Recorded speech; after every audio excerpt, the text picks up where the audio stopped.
उत्तर प्रदेश में भाजपा सरकार के 9 वर्ष पूर्ण होने के उपलक्ष्य में शामली जनपद में एक कार्यक्रम का आयोजन किया गया। कार्यक्रम में मुख्य अतिथि के रूप में पहुंचे भाजपा एमएलसी व प्रदेश उपाध्यक्ष मोहित बेनीवाल ने पूर्व की सपा सरकार पर जमकर निशाना साधा। उन्होंने गंगा में रोजा इफ्तियारी के मुद्दे पर प्रतिक्रिया देते हुए कहा कि अखिलेश यादव हर मुद्दे को जाति और धर्म के चश्मे से देखते हैं, जबकि भाजपा सरकार गुण और दोष के आधार पर कार्य करती है। दरअसल उत्तर प्रदेश में भाजपा सरकार के 9 वर्ष पूरे होने के उपलक्ष्य में शामली के दिल्ली रोड स्थित सिटी ग्रीन हॉल में एक कार्यक्रम आयोजित किया गया। कार्यक्रम में मुख्य अतिथि के रूप में पहुंचे मोहित बेनीवाल ने सरकार की 9 वर्षों की उपलब्धियों को गिनाया।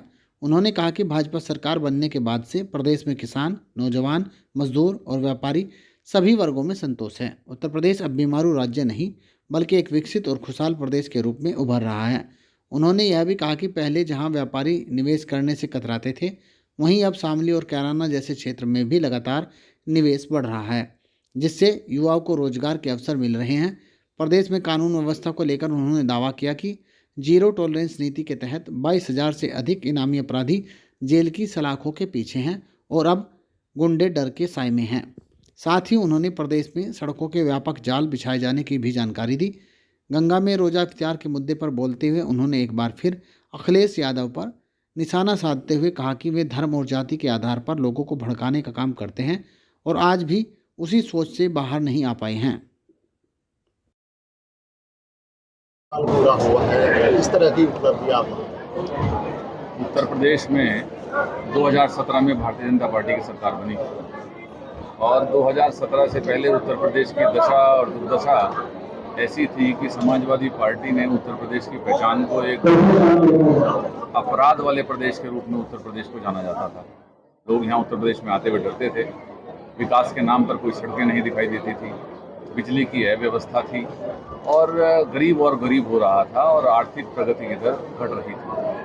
आज 9 वर्षों की उपलब्धियों की चर्चा करने के लिए हम लोग यहाँ आए हैं और इन 9 वर्षों के अंदर जनपद शामली में इस प्रेस वार्ता में मैं ये गर्व के साथ कह सकता हूँ कि लगातार हम लोग गन्ना उत्पादन के क्षेत्र में लगातार नंबर 1 स्थान पर शामली जनपद रहता है और गन्ना किसानों की आय दुगना करने के लिए सरकार ने लगातार काम किया। आज गन्ने का रेट भी 400 रुपये बढ़ाने का काम सरकार ने किया और उसी के साथ ही लगभग 40% जो गन्ना बुआई है उसका क्षेत्रफल वो बढ़ा है। जब किसी फसल का क्षेत्रफल बढ़ रहा हो तो इससे ये संकेत मिलते हैं कि गन्ना किसान गन्ने की बुआई करके वो अपनी आय को बढ़ाने का काम कर रहा है। आज डायरेक्ट बैंक ट्रांसफ़र हम लोगों ने हमारी सरकार ने प्रारंभ किया और 10,000 करोड़ से ज़्यादा पैसे का लाभ सरकार को इस बात से हुआ कि वो जो बीच में लाइजनर या बीच के दलाल उस पैसे को खा जाते थे तो सीधा गरीब व्यक्ति के अकाउंट तक पहुँचने का काम हुआ। आज प्रदेश के अंदर, उत्तर प्रदेश और मैं खासतौर पर कह सकता हूँ शामली जनपद के अंदर कोई जिला ऐसा नहीं है जिसकी कनेक्टिविटी दिल्ली से या लखनऊ से खराब हो। आज शामली के अंदर 6-7 नेशनल हाईवेज बने हैं।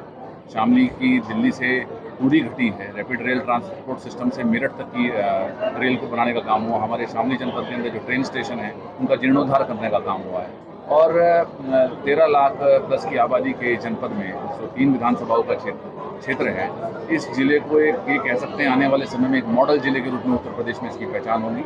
हरियाणा से सटा हुआ ये जनपद है, दिल्ली भी नज़दीक है, उधर उत्तराखंड भी नज़दीक है और इसकी ज्योग्राफिकल लोकेशन की वजह से भी अपने आप में एक नई यूनिक पहचान हमारा जनपद रखता है। जनपद में हज़ारों करोड़ रुपए की योजनाओं को क्रियान्वयन करते हुए नीचे चाहे वो विद्यालयों का हो, चाहे राजकीय कन्या डिग्री कॉलेज हो, चाहे वो PAC बनाने का काम हो। और 2011 में उत्तर प्रदेश में जब मुजफ्फरनगर से पृथक होकर के जब शामली जनपद बना था तो यहाँ पर कलेक्ट्रेट नहीं थी। यहाँ पर जो बेसिक मूलभूत ढांचे हैं एक जनपद के लिए वो उपलब्ध नहीं थे। आज हज़ारों करोड़ रुपए लगा करके नवीन कलेक्ट्रेट का निर्माण हुआ है, विकास भवन का निर्माण हुआ है। आने वाले समय में इसको और आगे बढ़ा के PAC के लिए यहाँ पर काम लगातार चल रहा है। सड़कों का चौड़ीकरण चल रहा है, नेशनल हाईवेज का निर्माण हुआ है और गांव के गरीब के घर तक की दूरी वो जनपद के हेडक्वार्टर से वो घटी है। और कैसे किसानों के लिए जनपद शामली जो पहले कैराना के नाम से और यहाँ पर होने वाली रंगदारी के लिए पहचान होती थी वो आज एक विकास के लिए उसकी पहचान बनी है। ये बड़ा बदलाव देश के अंदर। कैराना की कानून व्यवस्था को कैसे देखते हैं? कैराना की जो कानून व्यवस्था, कैराना में लंबे समय और इस बताने में मुझे बिल्कुल भी कठिनाई नहीं है कि लंबे समय तक दशकों तक वहाँ से पलायन, कैराना और पलायन ये दोनों आपस में पर्यायवाची थे। और पलायन का कारण था खराब कानून व्यवस्था, व्यापारियों का उत्पीड़न, शिक्षा का अभाव और बेसिक मूलभूत ढांचों की उपलब्धता की कमी। और उस कारणवश क्या हुआ कि कैराना केवल कैराना तक सीमित नहीं रहा। कैराना का जो अपराध है, जो कैराना की वजह से उत्तर प्रदेश का और ख़ासतौर पर पश्चिम उत्तर प्रदेश, शामली, मुजफ्फरनगर, मेरठ, इस पूरे क्षेत्र का व्यापारियों में और निवेशकों में एक ऐसा भय उत्पन्न हुआ कि जब भी उत्तर प्रदेश की बात करते थे तो कैराना के नाम से उस भय की वजह से निवेश करने वाले आते नहीं थे और व्यापारी भी पलायन करके अन्य राज्यों की ओर बढ़े थे। आज वो स्थिति है जहाँ 30-40% आबादी हिंदुओं की होती थी, वहाँ घट करके 8% आबादी पहुँच गई। कारण केवल इतना रहा कि सरकार ने हमेशा कैराना को और शामली को और उत्तर प्रदेश को दूसरी नज़रों से देखा। उन्होंने गुंडाराज और भ्रष्टाचार को चरम सीमा पर पहुंचाया। हमारी सरकार ने गुण और दोष के आधार पर निर्णय किए और आज ऐसा है कि 22,000 से ज़्यादा इनामी बदमाश जो हैं वो जेल के अंदर हैं, सलाखों के पीछे हैं। और जीरो टॉलरेंस की जो हमारी नीति है और महिलाओं के सम्मान की जो नीति है, युवाओं के रोजगार की जो नीति है, किसानों की आय दुगुना करने की जो नीति है, उस कारण आज पुनः लोगों का विश्वास बढ़ा है और विदेशी निवेश के साथ साथ निवेश और व्यापारियों का विश्वास भी जनपद शामली में बढ़ रहा है और वो आपको देखने को मिल रहा है। सर, अभी 3 दिन पहले एक वीडियो वायरल हुई थी गंगा में रोज अफ्तारी की, तो उसमें बहुत सारे अवशेष थे जो खाए रोटे फेंके, उसको लेकर अखिलेश यादव जी भी लगातार हमलावर हो रहे हैं। अखिलेश जी का अपना बात करने का ढंग है और वो हमेशा किसी भी प्रदेश के और समाज के विषयों को जाति और धर्म का रंग देना चाहते हैं। हमारी सरकार सबका साथ सबका विकास इस नीति पर काम करती है।